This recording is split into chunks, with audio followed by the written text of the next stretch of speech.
Aphaba Institute Amada graduation Loishillaga civil services ke line da Khongdagani HAINA HANDAK COHSEM na LOUBA class 12 ke exam da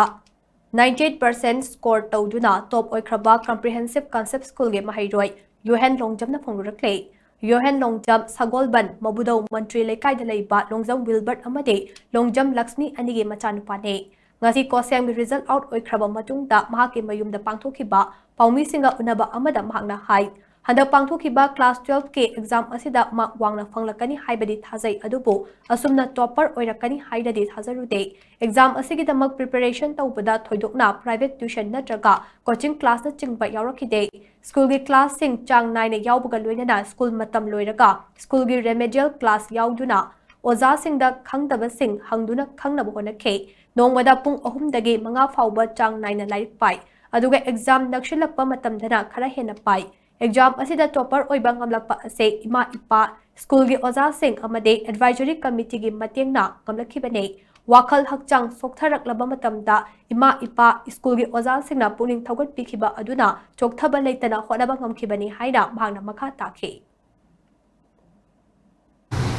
tuition na private na di direct sasarakte dum ai school gi classing dum phadana ningthijana yawre aduga school hour loraga remedial class ama akoi gi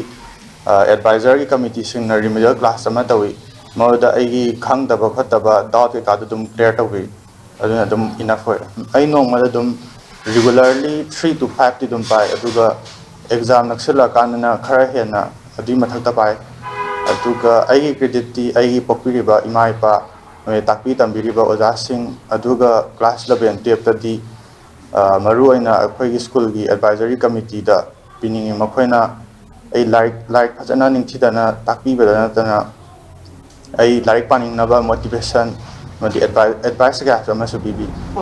hara odi hani ngai leitana haraure